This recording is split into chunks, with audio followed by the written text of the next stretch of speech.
You are only 3 days away from your transformational experience. Today, on the 19th day of the quarantine transformation in 21 days, we are going to focus predominantly on inversion. Now, inversion, I'll go with the basic one, which if you are not used to, you can try, and I will just show how to get into the final postures. So, your job, you will start with 5 minutes of Kapalbhati, 5 minutes of Nadi Shodhan Kriya, and 2 minutes of Surya Bhedan breathing. I'm just going with 2 minutes, but you will go with 5 minutes. Check your spine. We're starting with first 2 minutes of Kapalbhati, spine tall. Inhale and start exhaling.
By now, I'm very sure that you have started experiencing the beauty, the blank, that meditative state after Kapalbhati. Remember, that has to be your focus area. Next, alternate nostril breathing, which is Nadi Shodhan Kriya, 2 minutes. We are starting with the left nostril and start.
That was 2 minutes Nadi Shodhan Kriya. Remember how many cycles you are doing? That is how you will progress. Lesser the number of cycles, you are progressing better. No strain, no holding of breath, just in a very calming state. The next 2 minutes is Surabhedan breathing. We have already started with that. If you want, go ahead and check my YouTube video on detailed description of Surabhedan breathing. So we are starting with right nasal passage. Inhale from right, exhale from the left every single time and start.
As we have inversion today in our practice, we will start with very simple postures in which we will start directing our blood flow towards the head, so that when we go into inversion, you don't feel that sudden rush of blood. So we are going to start with that practice now. And the first in the series will be Shashankasana. We are starting with Shashankasana. We have done it before also. First of all, we are just going to open up the back, and secondly, we are beginning to direct the blood flow to the crown. So anybody who has got knee pain, they will not sit like this. They can assume any posture, sitting posture, and if they are not comfortable, they can just keep the legs straight and go in forward bend. Knees apart, almost at the edges of your mat, fingers close to your body, press, tall. One step, tall, hold. Feel that opening in your spine, amazing opening. Feel that hips pushing against your heels. Next step, tall. Keep expanding up and keep pushing your hips down so that you can feel the opening in your spine and great release by increasing the range of motion. Next one, forward. At the end, when you come on the heels of the palms, literally push it down, slide it. In the process of sliding it out, open up your chest further out, this way. Your chest has to come on the floor, then your forehead. If you want to get into relaxing mode, your forehead will be on the floor, you can come on the cheek, or if you want to stretch, just slide your chin on the floor.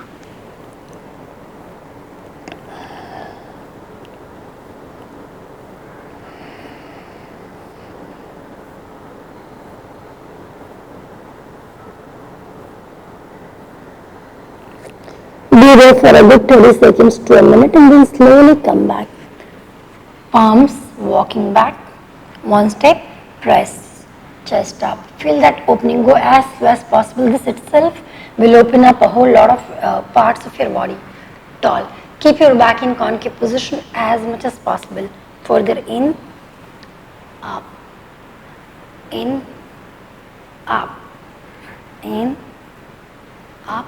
On the fingertips, close to your body, press, and you're almost in straight sitting position with neutral spine. So this part which was protruding out because of that curvature at the back, it's going in, and this is your neutral spine. Feel that length of the spine. Be there. Tall. Keep your spine tall. Next we are moving into, this is good for back pain, this is good for your thigh release, for your flat feet, for your Achilles tendon, plantar fascia, even sciatica, slip disc, for all those things, and very good for complete relaxation, for high BP, for relaxation. The next one we are moving into Marjarasana, which we have done it before, but again since we are into stimulating the back and bringing the blood flow down, we are moving into that. Palms on the floor, just your wrist just below your shoulders, your knees below your hips, only 5 rounds as a part of stimulation. Drop your lower back. Start lengthening from your navel to the chest, open up your, see this opening is very critical. In the process of opening up your chest, you are just pushing your shoulders up. You feel that lightness in your stomach. If you feel that your body has slightly gone forward, you can push it slightly at the back. Tall. And now get your ears away from the shoulders.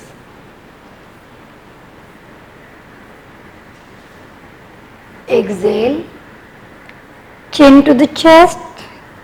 Hips dropping down. Upper back up.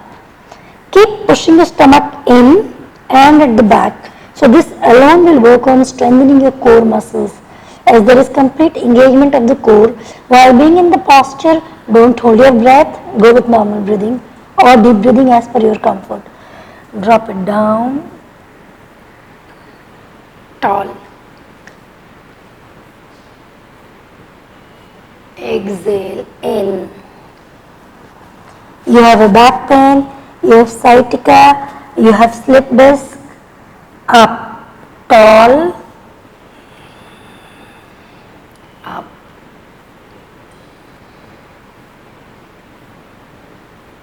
Exhale. You want to work on arm strengthening, on chest opening, on stimulating your spine, keeping the health of the spine fit. You need to practice this very regularly. This is also very good for releasing all the stiffness from your back. Up. Tall. Hip opening. Exhale. Even releasing the stress from the toes, the ankles, so good for ankle flexibility. And this is the last one. Okay, as we are in the process of directing the blood flow to the head, we will move to Adhomukha Vrkasana, and this also we have done. So all those things which I mentioned, when you add Adhomukha Vrkasana with this practice, it will help you in those problems also. So hold it tall. Step 1, push your body weight at the back slightly, knees off the floor, hold it. You are working on strengthening the area just above the knee and the thighs. Up, arms tall. Feel that strength building in the body. Knees up, arms are tall completely. Bring your attention at the back of the knees now. Push. Along with that, your hips are getting pushed back. Now push your body weight at the back. You have brought your stomach to the thigh. Amazing stretch. Open up your leg. Slow, slow, slow. Legs are straight, you are on your toes. Your head is dropping down. And we have started like the flow of blood to the head. Adhomukha Vrkasana or downward dog is semi-inversion. Slowly get your heels down on the floor, toes up if you can. Come up on the toes, knees on the floor. Inhale, up, Marjarasana or cat stretch. Exhale, in, slowly, the same process, push back. Forward, knees on the floor. Inhale, up. Exhale, in, up, back. Forward, knees on the floor. Inhale, up. Exhale, in, knees off the floor, heels on the floor, forward, knees on the floor. Inhale, head up,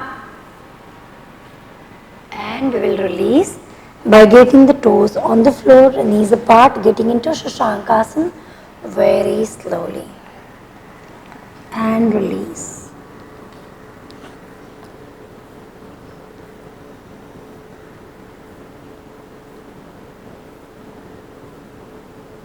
Relax. Next, we are going to perform our last slow Surya Namaskar, only one round, and this time along with mantra, which I think you must be aware by now. We are also going to retain the breath with each posture. So it won't be a very long one, because we are not trained to retain our breath for long.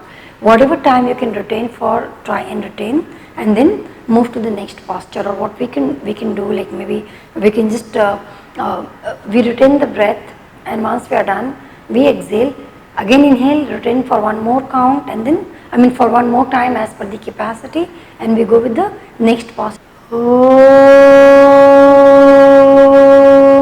Mitraya Namaha. Inhale, retain your breath.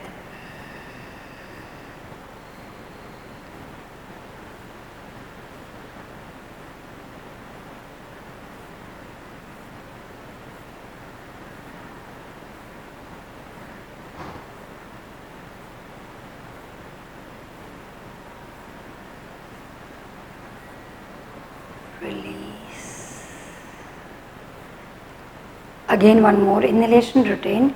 During retention of your breath, if you can do mental Om chanting and keep your eyes closed, it will have a different experience altogether. So second round of breathing, inhale, retain your breath again for as long as you can.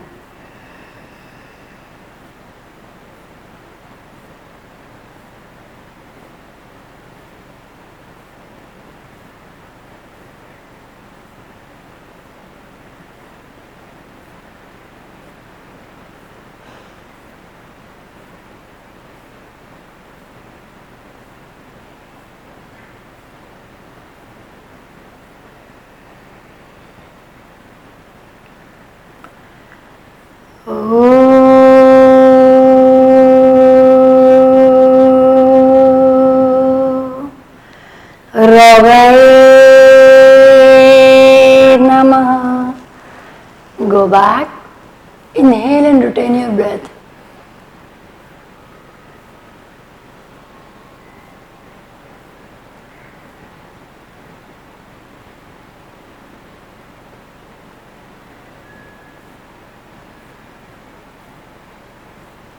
Second round of retention, inhale and retain again.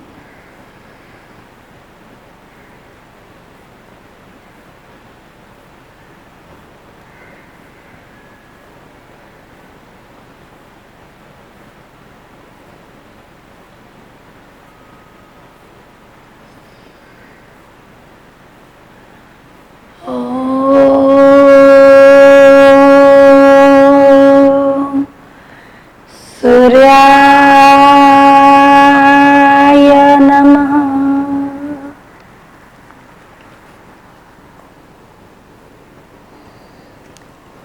Inhale, retain your breath.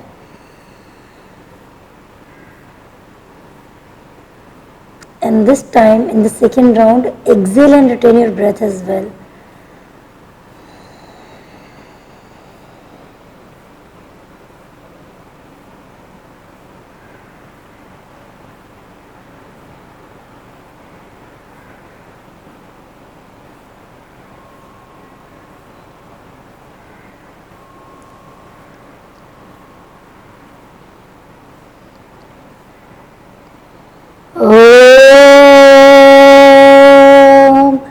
Taking left leg at the back.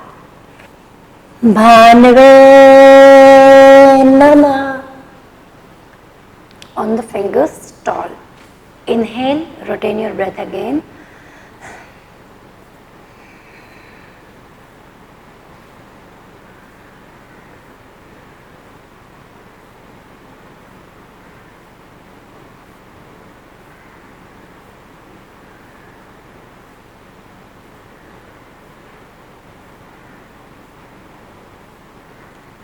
Second round, inhale.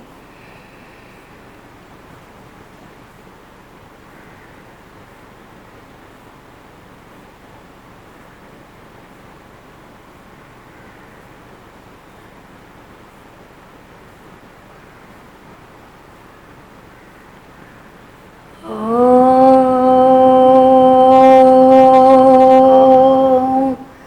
Khagaya Namaha.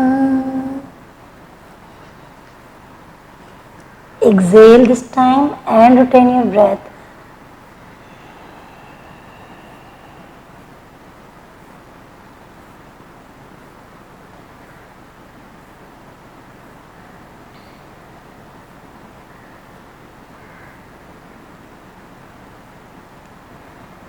Second round, inhale, exhale, retain your breath.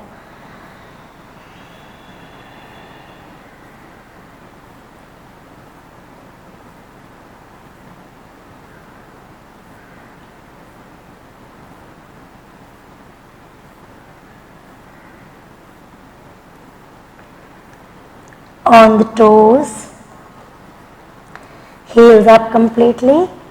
Very softly move your body weight in front.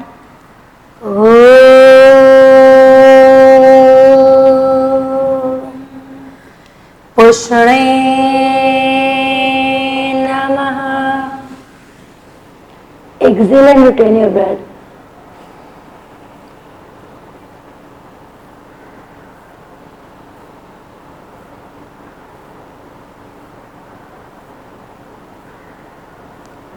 Second round.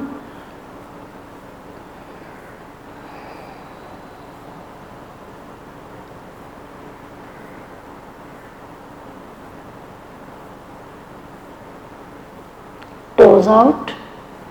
Slide your body in front, roll your shoulders at the back. Slowly. Om Hiranyaya Garbhaya Namah. Inhale and retain your breath.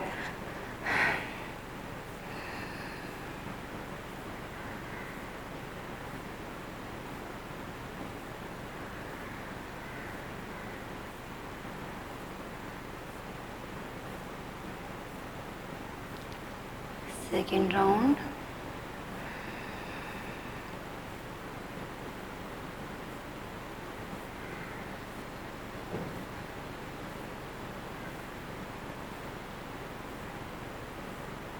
Release.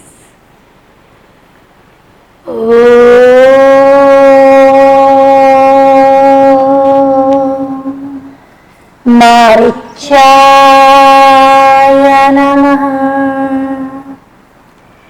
Exhale completely and retain your breath.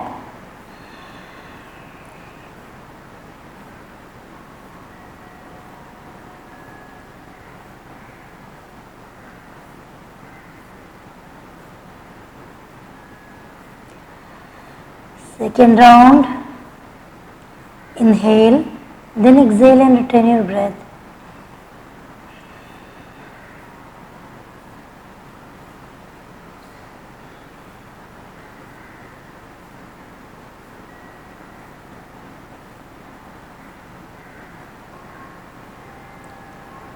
Release, left leg forward. Om Adityaya Namaha. Inhale and retain your breath.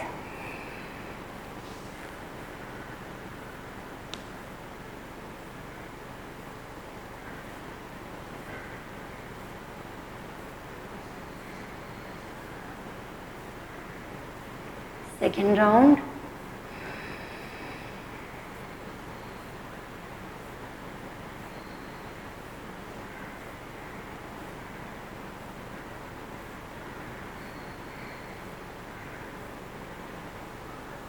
palms on the floor. Om Savitre Namah. Exhale completely and retain your breath.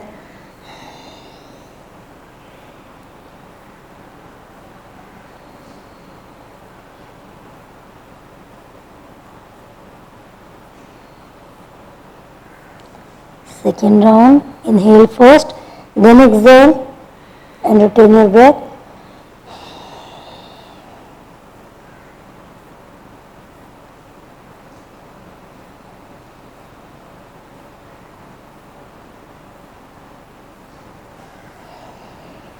Palms together, stretch out slowly on the floor. Inhale slowly up, tuck your navel in, push it at the back and arms goes up. Om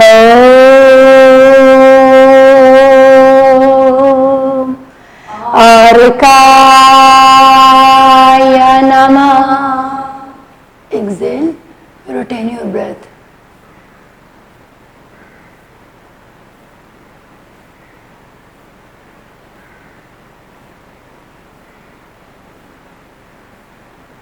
Second round.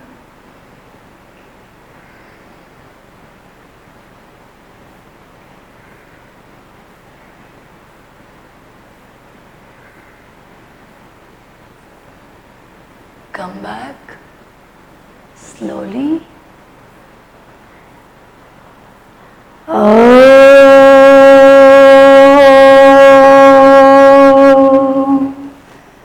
Bhaskaraya Namah. Inhale, retain your breath.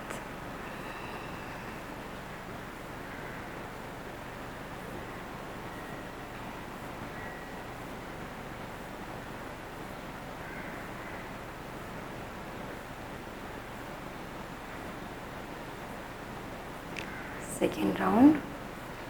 Exhale, then inhale and retain your breath.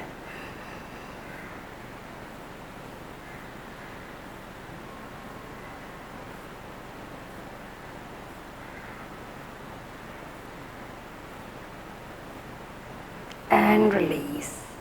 This was an amazing practice in which we included Antar Kumbhak and Bahya Kumbhak. So we were just trying to perform Surya Namaskar, which is vital energy. Also trying to add a lot of components of pranayam. If you are not used to, you will have to do a lot of adjustment.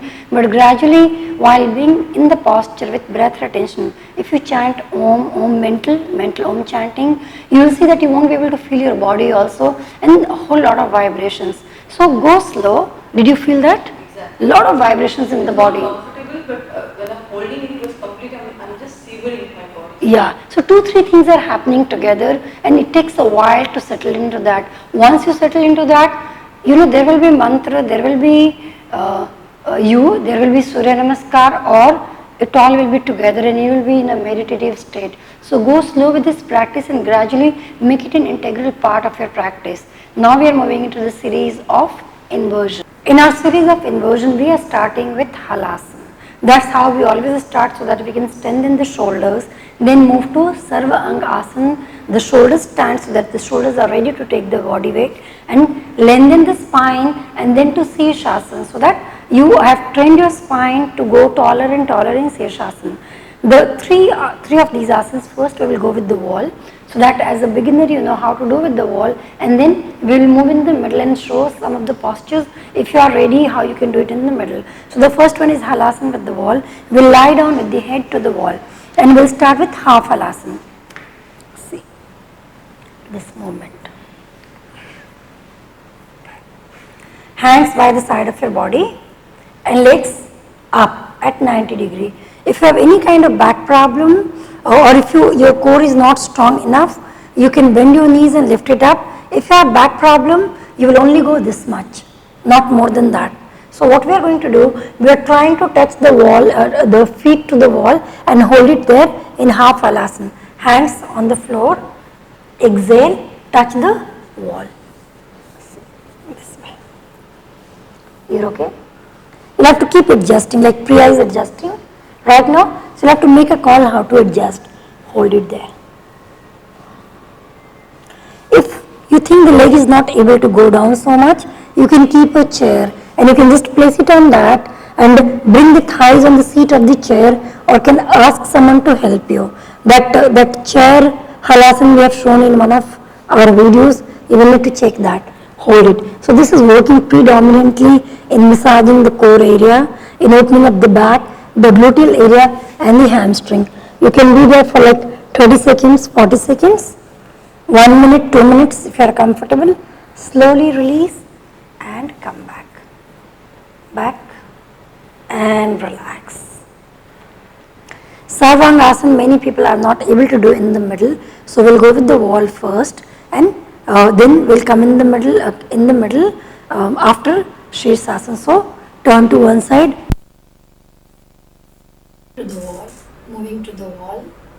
Bring your hips as close as possible to the wall. Don't push too much, go slowly, and you are getting your legs up on the wall. So aim is to bring the hips to the wall. For some of you it may not be possible, that's fine. This is Viparit Karni, one of the most relaxing posture, one of the most recommended for your back pain, for your knee pain, for any kind of reproductive problems, as it increases the blood flow in the reproductive organs. It's good, just for varicose veins. So one simple thing which can be done thoroughly, if you're into a standing job or sitting for a long time, that's really good. Now we're just getting ready for the posture with the support of the wall. So I'm bending the knee, bringing it down. You have to check how far when you get your knees down, you're comfortable. Any kind of the stress on the knee, don't go further down. Like you can see in case of Priya, the legs are up. Now what we have to do, when we move the hips up, we have to make sure that it doesn't stress the knee. So like Priya's is really up. Most probably she is very comfortable in that kind of that position of knee bending. For me, I'm comfortable at this point. So I'm pressing my feet, locking and rolling my tummy in, and with my tummy I'm coming up. It's completely lower abs which is lifting the hips up. This itself will start working on opening up the gluteal muscles and strengthening the core muscles, also the thighs completely. However, you'll have to make sure that there is no strain in the knees. That's very critical. Hold it over here. If you hold, you can feel complete engagement of the core. So just hold on to that and be there for some time. Hold. Feel your core. You can go with soft pulsing if you want, and that will again work on your core and hip opening. Thigh is constantly engaged. Keep checking. Mentally also, you're just rolling and tucking your abs in. Relax.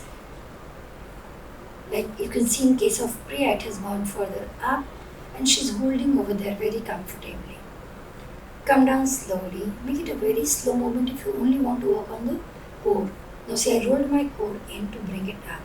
What I'm trying to do now, as I'm moving into the process of Sarva Anga Asana with the wall, I'm just trying to get the part above my shoulders straight. Of course, my toes are on the wall.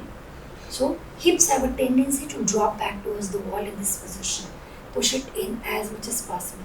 For that, you tuck your hips in so that it is coming away from the wall.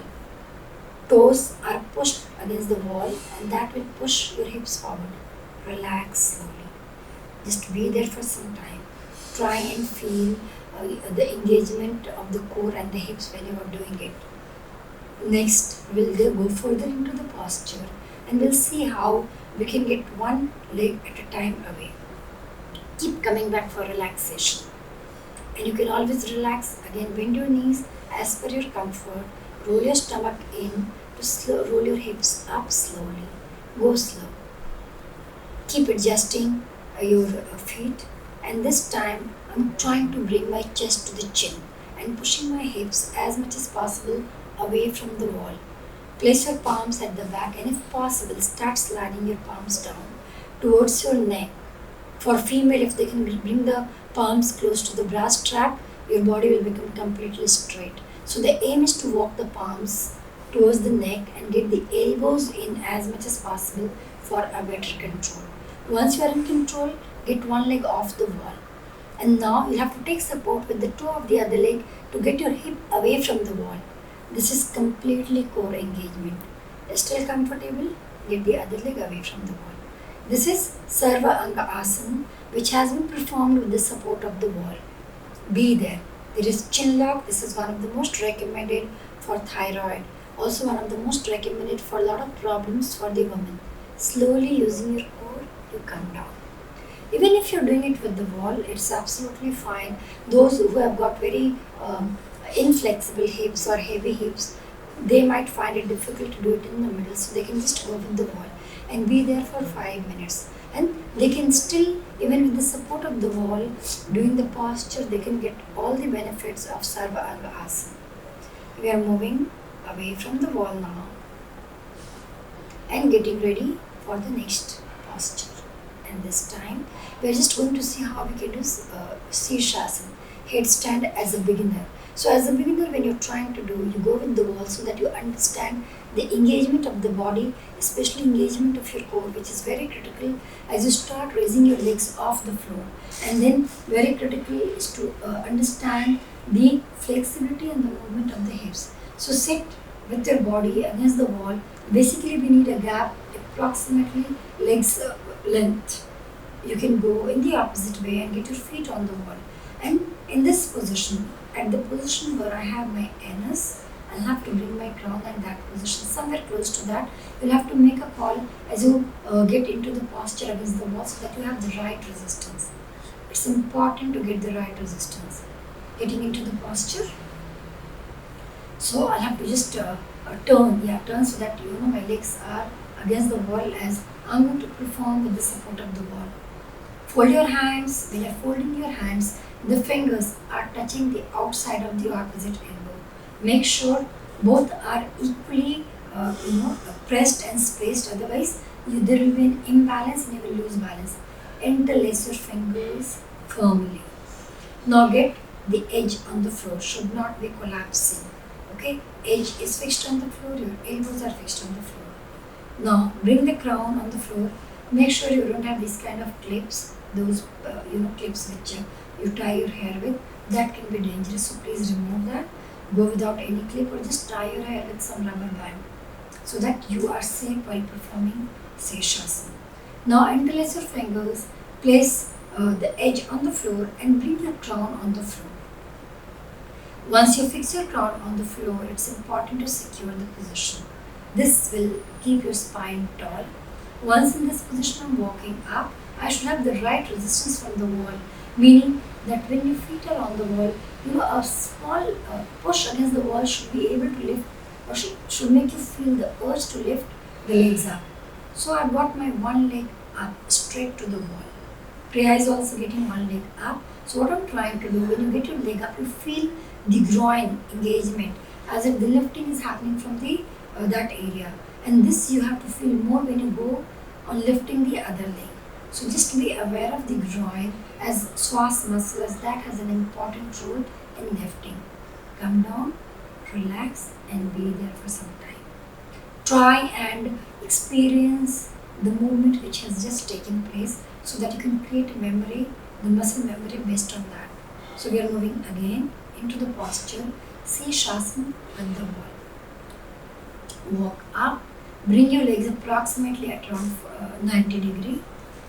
Press your feet as much as possible to the wall so that hips can get away from the wall.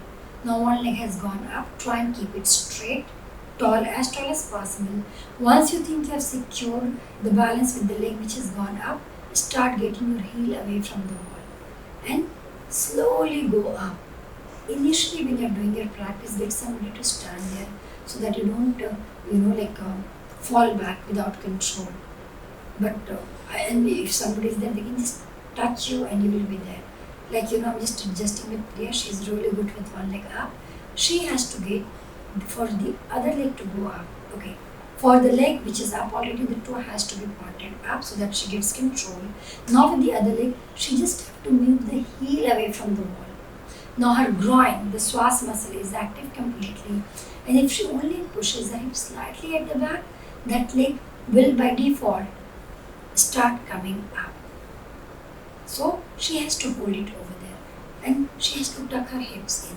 Now this is really important. When you perform this movement few times, first of all you will understand your engagement or resistance with the wall, and once you are very clear on that part, lifting the legs will not be a big deal. It will be a very smooth action.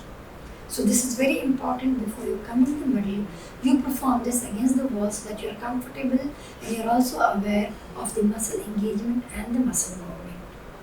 Now, we are just getting into the next practice. So relax completely for some time. Be there. Just relax. Bend your knees. Slide your lower back. It's always critical whenever you're lying down on the back, you have to slide your lower back so that there is no pressure on the lower back. Legs straight up at 90 degrees. It is just this movement of your legs getting in and out will work on your core muscles. If you just want to work on the core, you can do that. So this what we have started doing basically. We are doing halasana on the without wall, like we've done it before with the wall. I have gone in the middle, knee and prayer board, and we are performing it without any support. So once you get your legs up, the aim is to get your spine straight up at 90 degrees. It's important that you rotate and just turn your shoulder in. That's really critical.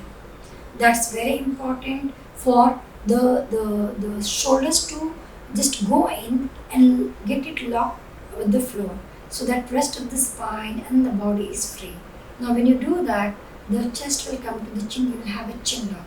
Now again, this is one of the most recommended for diabetes and for thyroid. You can stretch your arms. Tucking the toes is very comfortable, but stretching the toes like this is not that easy. So you have to keep stretching it out and hold the body tall. You can interlace your fingers at the back, and you can keep stretching your fingers and the legs apart to get maximum stretch.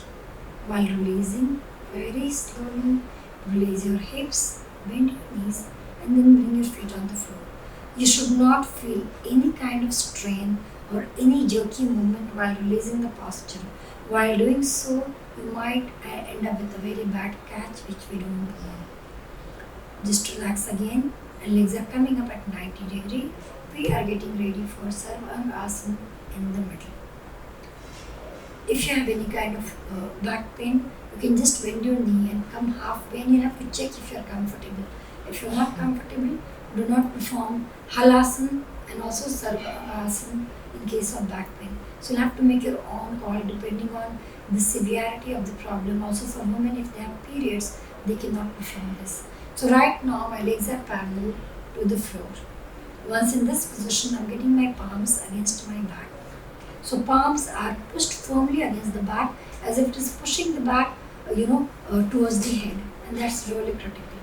As I get my palms on the wall, in the process of pressing the palms against the wall, sliding it down towards the neck, I will start lifting my legs up. So all these are happening simultaneously. So as I'm supporting, I'm just removing my clip. Okay, now this is critical. I just forgot to remove this. You should not have any ponytail, no clip while doing Sarvasana. That will create issue at the level of medulla oblongata, so we don't want that. Now I move into Sarvasana again by supporting my back, and I'm beginning to walk my palms down towards the back of the chest. Do that, and also try and get your elbows in as much as possible. Keep pressing your palms as much as possible to bring your hips and the pelvis in front. The chin is completely locked and having proper Sarvasana. Initially, when you're starting the posture, you'll have to figure out, develop the muscle memory, you'll have to understand what is happening, what is not happening. Once you are comfortable in posture, it's very critical that you start increasing the timing of the posture. Ideally, you should be in the posture for 5 minutes. And then again go back and in halasana, and then I move into Padasana.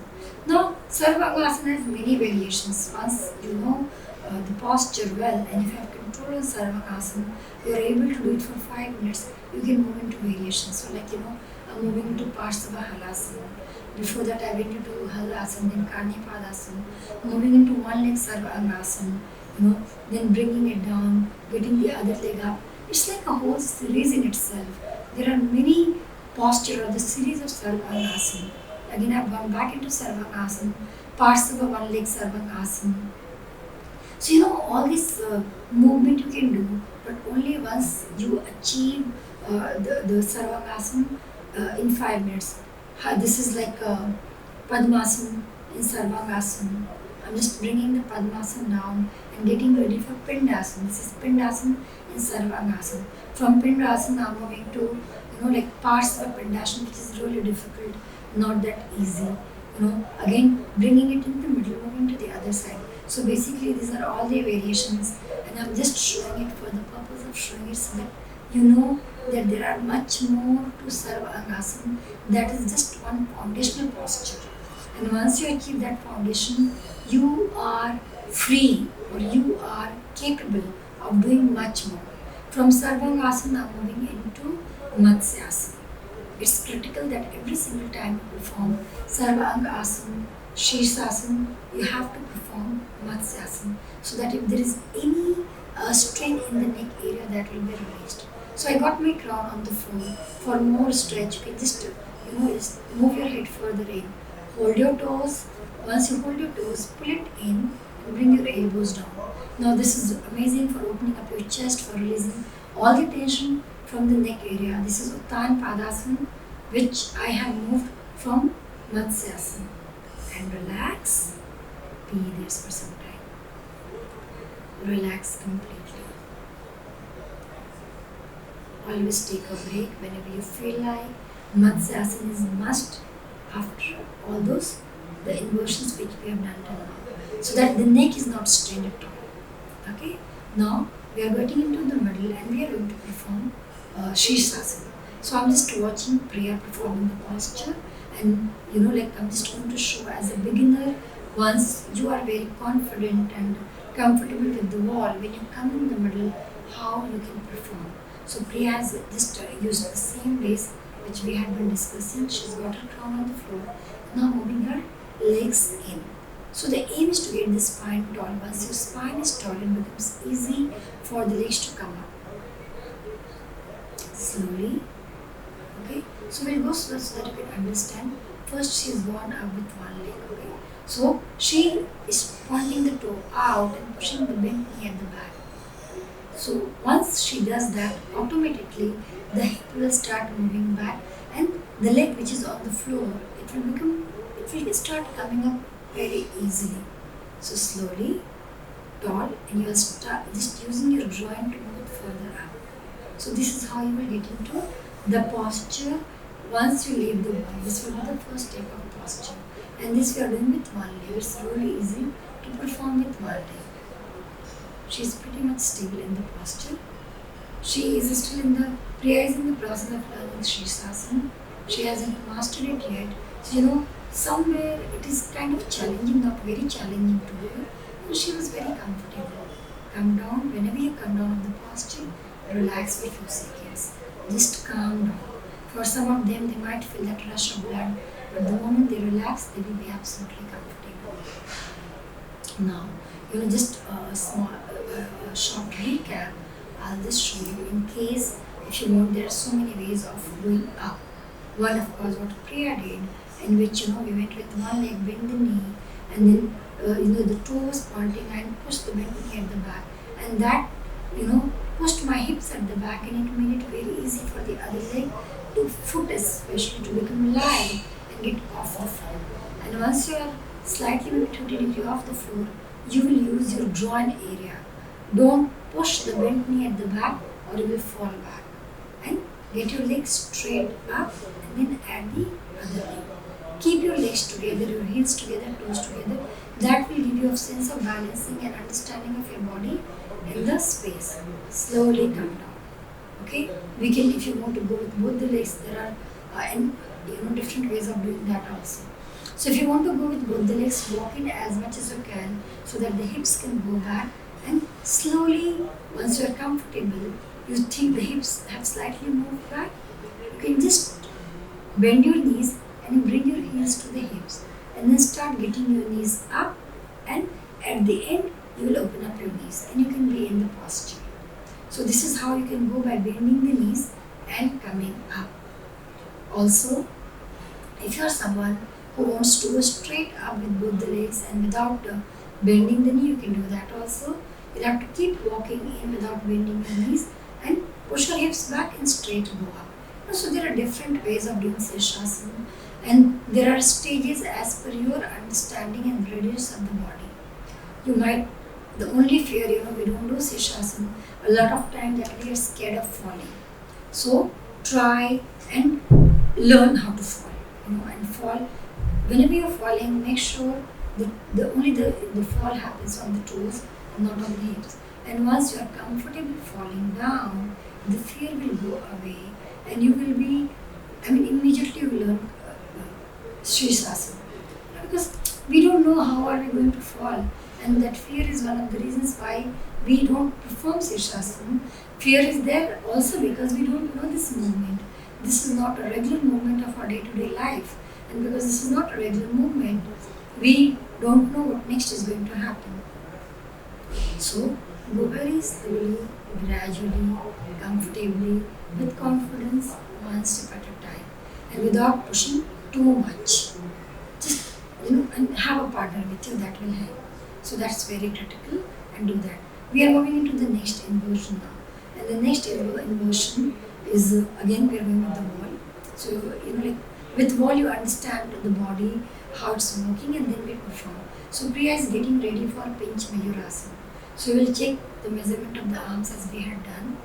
Walk in as much as possible, and as you could see Priya, just before she was about to go up, she got one leg in front and then went up. She pushed that toe down, and that made it easy for the other leg to go up. So it was a very soft, a very smooth flow and throw of the body. So we'll just do that again. That's a very critical part. When you get one leg forward, it actually brings your shoulders in line with the elbow, and it becomes very easy to go up. So again, as you can see, just first she is walking in. So moving the body weight towards the wall. And whenever she is ready to go, one leg comes forward, pushes the toes down, and she just throws herself up. Now she's trying to get her shoulders up. Try and look at the wall. She's got an amazing stretch, curvature at the back. And if you stretch your body, you will not feel any strain anywhere. This is strengthening your arms, your core, and increasing the blood flow to the head. So this is how you will start performing as a beginner. Just don't be scared, understand that movement.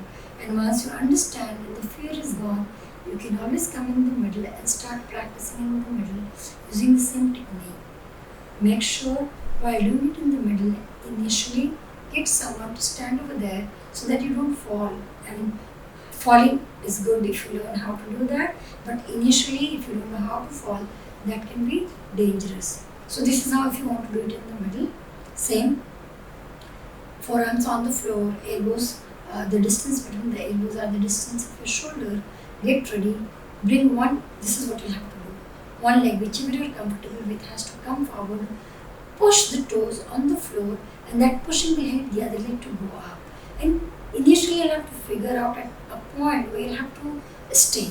That takes a while to understand. So I know that at this point if I stay, I will not fall, I will maintain that. So I'm just staying over there.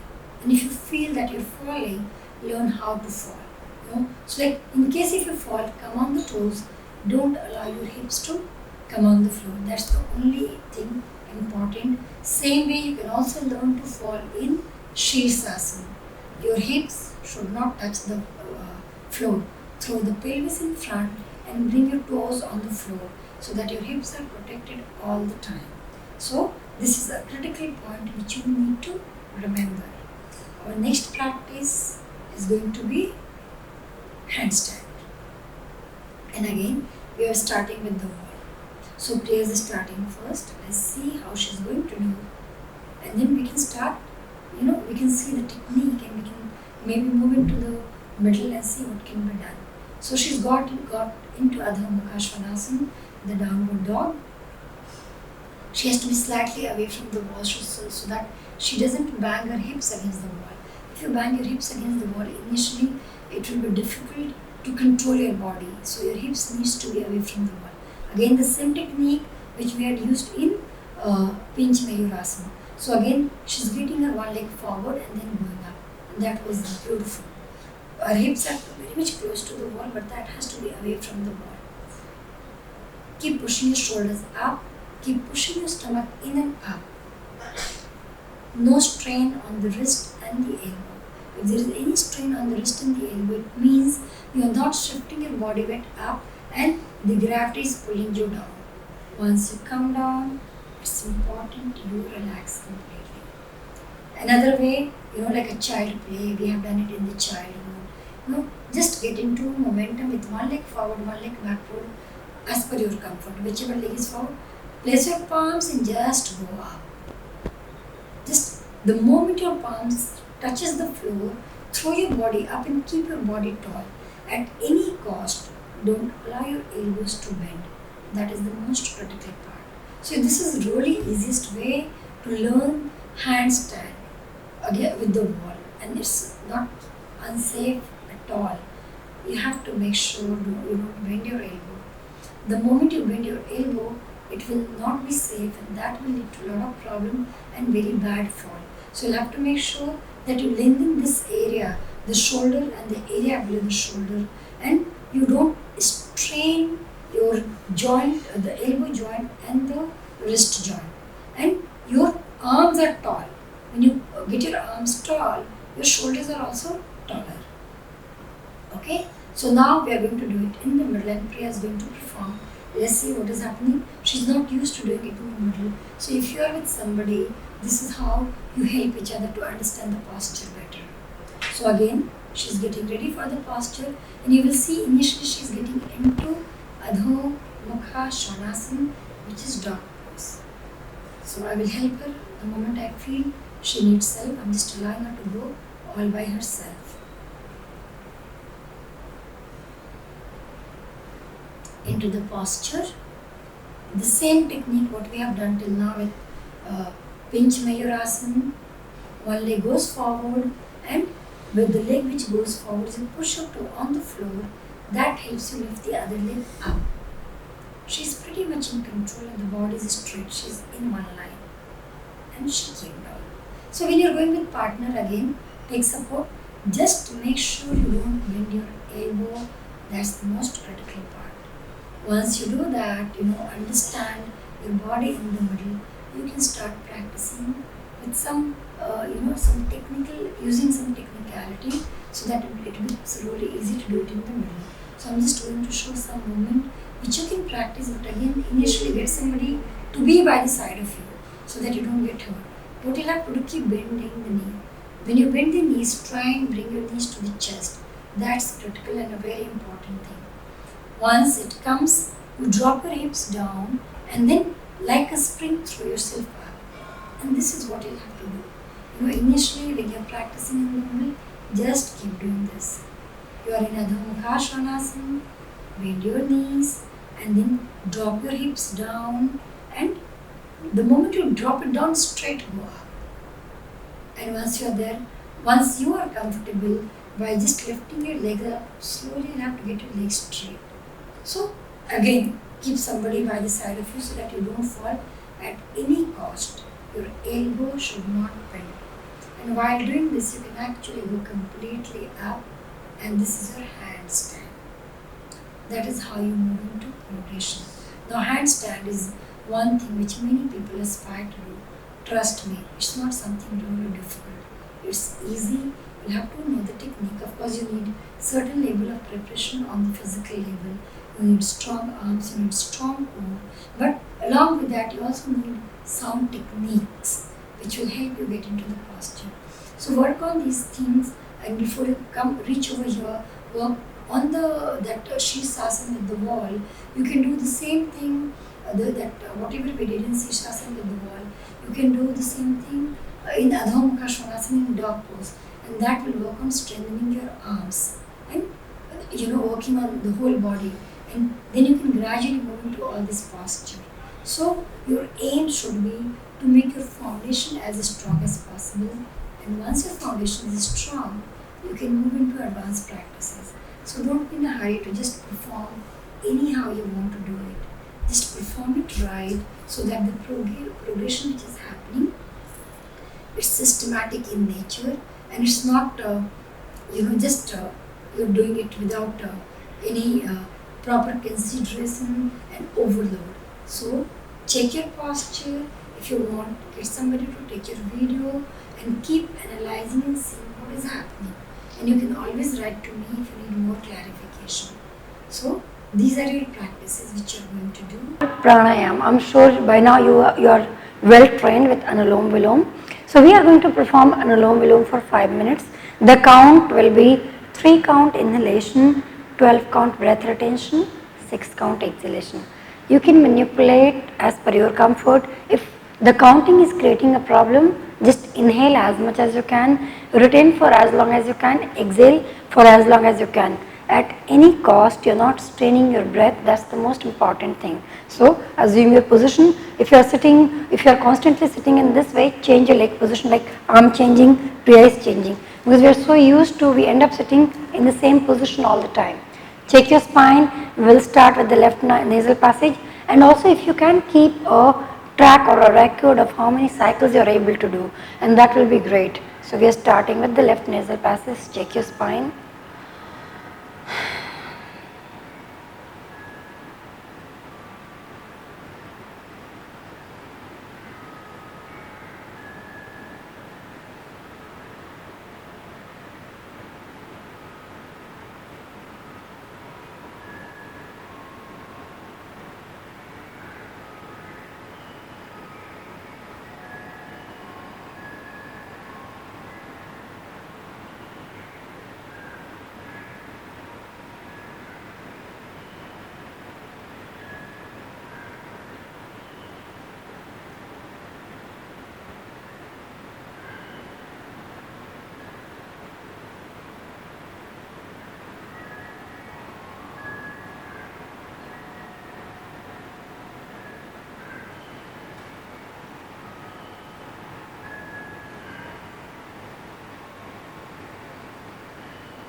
That was 5.5 cycle for me in 5 minutes. If you are not experienced that you can do just anything to be in this state, you haven't reached this state. You are still in the process, or technically you are doing something wrong. Make sure anytime you feel there is a strain, you want to come out, you are not ready. Take a break and keep coming back. Were you comfortable? It was okay, but I didn't hold for a long time. Yeah, that's okay. So because Priya is just beginning to get into pranayam. I am practicing for some time, so it has become a very soothing and very meditative experience for me.